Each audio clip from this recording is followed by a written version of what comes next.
रहीम या कनाबद वया कनस्तीन अजो को ही एहतजाज उन शर्मनाक अमल के ख़िलाफ़ आहे जो शर्मनाक अमल असांजी सिंध गवर्नमेंट ऐं असांजी सिंध पुलिस ख़ास तौर ते खैरपुर जे SSP ऐं खैरपुर सखर जे SSP DIG सखर जेका रात इंसानियत के लजाईंदड़ कार्रवाई कई ऐं हिकिड़ा पुरअमन माण्हू जेके पंहिंजे मासूम ॿारनि जी बाज़ियाबी जे लाइ वेठा आहिनि उन्हनि जे मथां लाठी चार्ज करे उते न नियाणियुनि जे तक़दुस जो ख़्यालु कयो वियो, न मासूम ॿारनि जे तक़दुस जो ख़्यालु कयो वियो, न कंहिं पोड़े जो ख़्यालु कयो वियो, न कंहिं नौजवान जो ख़्यालु कयो वियो, पर उन्हनि जे मथां लाठी चार्ज कई वई। SSP खैरपुर पाकिस्तान ज़िंदाबाद आहे, ज़िंदाबाद रहंदो।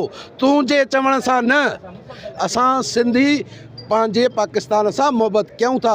तूं असांखे मोहबत सेखारण वारो केरु थींदो आहे? तुंहिंजी पंहिंजी दिलि में मोहबत कोन्हे का। तूं इहे सखणा नारा हणी जंहिंखे राज़ी करणु चाहीं थो उहे तोसां इन्हनि नारनि ते राज़ी न थींदा, उहे इन लठबाज़ी ते राज़ी थिया हूंदा तोसां जेका तूं सिंध जे नौजवाननि ते, सिंध जे पोड़नि ते, सिंध जी नियाणियुनि ते कई आहे। शर्म अचणु घुरिजे तोते ऐं शर्म अचणु घुरिजे SSP खैरपुर सखर खे। तव्हां सिंध जा दुश्मन आहियो, तव्हां सिंध जा सजण थी नथा सघो। छो जो तव्हां सिंध जा सजण हुजो आहे न त राति नियाणियुनि ते ईअं लठबाज़ी न कयो आहे। असांजो फौरी मुतालबो आहे त सोणी पारस ऐं जेके बि गिरफ़्तार तव्हां कारकुन उतां कया आहिनि, जेके अवाम गिरफ़्तार कयो अथव उन्हनि खे फिलफोर आज़ादु कयो ऐं गुम थियल ॿारनि जी बाज़ियाबी जे लाइ एफर्ट्स वठो, न त हीअ पूरी सिंध सरापा एहतजाज थी वेंदी। पोइ तव्हां वर्दियूं पाए बि शहर में न घुमी सघंदव। ॿुधाईंदो हलां असांजे लाड़काणे ॿार जी तरफ़ां जेका रैली कढी आहे या ॿबिरलो में जेका प्रिया कुमार जी आज़ाद लाइ धरणो लॻल आहे ऐं ॿियो मासूम ॿारनि जे अगवा जे ख़िलाफ़ु, उनजे लाइ असां पुरअमन कोर्ट जे आस्ते में रैली कढी आहे। ऐं ॿियो सिंध में जेका पाणीअ जी शदीद खोट आहे उनजे लाइ सिंध जे जेके पाणी जेको ॿिज जेके असां सिंधियुनि माण्हुनि जा हारनि जा सड़ी रहिया आहिनि ऐं सिंध में हिनमहिल शदीद खोट आहे।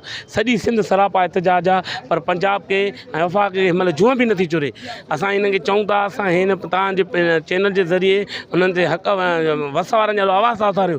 जेकर सिंध जे अंदरि पाणी न ॾिनो वियो त असां पंहिंजो एहतजाज जारी रखंदासीं। ॿियो जेको कल्ह इहा रियासती दहशतगर्दी थी आहे, माण्हू वारनि जेके पुरअमन एहतजाज कयूं वेठा हुआ उनजे मथां लाठी चार्ज करे उन्हनि खे छिड़विछड़ कयो आहे। इन वाक़े जी असां भरपूर लफ़्ज़नि में मज़म्मत था कयूं।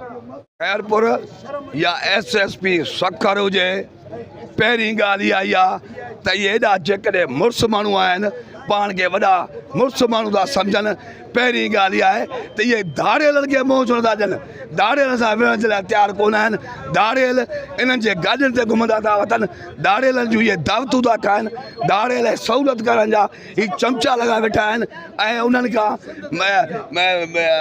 इलाज ऐं मिनतूं था कनि त बाबा जेको आहे हीअं कयो हीअं कयो।